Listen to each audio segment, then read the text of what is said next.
Hi, I'm Karina, and I'm 13 years old. Have you ever thought that you live the tough life? That you don't deserve such trials and tribulations? That you have too much going on right now? I know that. Watch this video to the end and find out how I had to pretend to be mute to survive. I grew up in the ghetto. Our district had no funding. The government took all the money for itself, and the ordinary people lived slightly worse than poor. For example, my family was supported by alms. I've known since I was 3 what it was like to walk with my hand outstretched. Even as a child, I was given a legend. I was passed off as a mute to arouse people's pity. Naturally, it worked. At first, I was shy about pretending, but then I got used to it. One day, a guy on the street noticed me.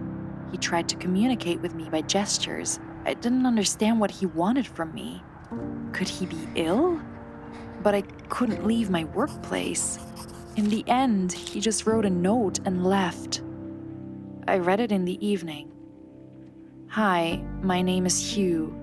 My brother is an activist for the rights of the poor. Do you want me to introduce you to him? Would you talk to someone who promised to get you out of trouble? There are too many crooks in this world to be trusted, I know that. But on the other hand, sometimes you want to believe in the best, right? I threw the paper away and tried not to think about it again. Once we had journalists come to the ghetto, my mother hoped that they would help us crawl out of this hole and gave a big interview. And then the episode with us was simply cut out and they made it look like there were no beggars in our city at all. Therefore, I did not believe in such activists. Everyone only cares about themselves. However, Hugh appeared the next day, and the next, and the next. He talked to me, asked if I knew sign language, tried to teach me. He said that his brother couldn't do it right now, that I would have to wait a little longer and then he would come with his entire film crew. I didn't care about his brother, but it was the first time I had a friend from outside the ghetto who cared about me. I wrote to him on a piece of paper that my family was very poor, that our neighborhood was poor and dangerous, that I never went to school because we simply did not have the opportunity. Hugh brought food and candy, and so, thanks to him, I first learned the taste of chocolate. It was just like, I don't have the words. I ate it all by myself without sharing it with my sister. I liked talking to Hugh, mostly because of the food, yes, I won't lie, but not only that. And I had no idea that he remembered his promise. The next day, when I was supposed to go to work, I saw a TV van on the street. My mother and Gertrude followed me out. They also wanted to watch the shooting. I saw Hugh among the camera crew. He also noticed me, was happy, and brought a young man to us. "This is my brother," said Hugh. "Please tell him how you live." Would you lie to get help? Would you cheat for money? I had been lying all my life, and I had already taught myself that this was normal. But now I was as shy as I had been as a kid. Was I afraid of the cameras? Who knew? In short, I was ready to sink through the ground. Then my mother came forward and began to talk about our hard life, about the lack of money, about the fact that we did not go to school, and about the fact that her eldest daughter, me, was mute. I wanted to stop her, but I just couldn't bring myself to speak. After the group left, I asked my mother why she did it, because she, like me, did not believe in television.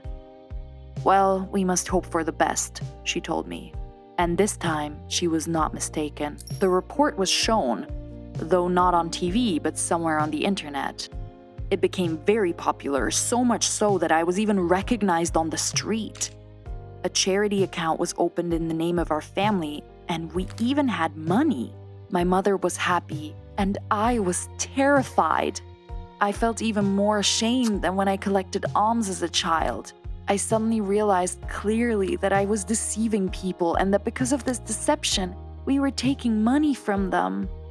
And I would have to keep pretending that I was not talking, maybe even for the rest of my life. I just didn't know what to do. Tell the truth? But we had only just had the opportunity to eat our fill and even buy clothes. I couldn't deprive my mother and Gertrude of the opportunity to live a normal life. But I would give myself away one day, and then what? I decided to take a terrible, desperate step. I decided that I needed to stop lying and at the same time help my family preserve their prosperity. I should have made myself truly mute. But I couldn't. Not because I didn't make up my mind, no. In fact, I was already so depressed that I didn't doubt my decision at all. My mother appeared in the bathroom and started yelling at me. "What are you doing? Stop!" And she snatched the scissors from me. I burst into tears. She tried to calm me down and I ran away from home. To walk, to exhale, to calm down, to make a decision. This helped a little. I eventually came to the conclusion that I had made a fool of myself and I should just wait for the hype to pass. They wouldn't be hurting us all the time, would they? People's attention quickly fades and it was just necessary to buy time. Calming down, I came home and saw a crowd in front of the entrance. Some men in uniform, thank the gods not a police uniform, were knocking on the door. Then they saw me, grabbed me, tried to drag me to the car, trying to calm me down along the way. This, on the contrary, only scared me. I broke away and ran around the back of the house to get in through the window. At home, I met Gertrude crying. What happened? Gertrude, sobbing, told me everything. She was very scared when there was a scandal between my mother and me. Unfortunately, Hugh was not far away. She ran to him for some reason, thinking that I would hide with him. She told him about my fight with my mother. And Hugh... oh, he thought that my mother was using me and tormenting me. Damn.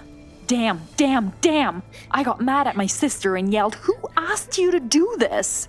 Gertrude started crying even more, and I was wondering what to do. Hugh brought in social services, and now everyone thought that Mom was a family tyrant. Crowds of journalists would flow. Maybe the police would arrive. It had to come, since the daughter almost hurt herself because of her mother. Oh gods, why did this happen? I didn't mean to. Okay, there was no use crying over spilt milk. There was only one way out of the situation, and I had to decide on it. I called Hugh's number from my mother's phone. Yes, I called, not texted. I decided to put an end to this. To say that Hugh was startled was to say nothing. I apologized and asked if I could meet him and talk to him. He agreed. He also brought his brother to the meeting. I let them in through the window and told them the truth. Finally, I said that my mother never made me feel bad. She asked me to lie just so we could survive. Hugh was silent all this time, and I couldn't even look in his direction. I was very ashamed of lying to him. But his brother didn't seem to be offended at all. He just said that we should think about how to make the story public so that we didn't look like crooks. Hugh didn't say anything, or even say goodbye when they left our house. I wasn't surprised. I understood his feeling too well, and it only hurt me to lose such a friend. My mother wasn't arrested. Hugh's brother created another film about our family. It was very difficult to persuade my mother to tell the truth. She was still very afraid of journalists and did not believe that we could be helped selflessly, not out of pity for a disabled child. The film was released with the title Karina's Lie. The documentary story about a girl who lied to other people to save her family became even more popular than the previous film, and for some reason, we even began to get alms even more than before. However, I read various comments on the internet where we were called scammers. Well, I understood why they thought so. After the premiere, Hugh suddenly met me. We took a long walk down our poor trash alley and talked. He admitted that he was offended with me, but now he understood why I did it.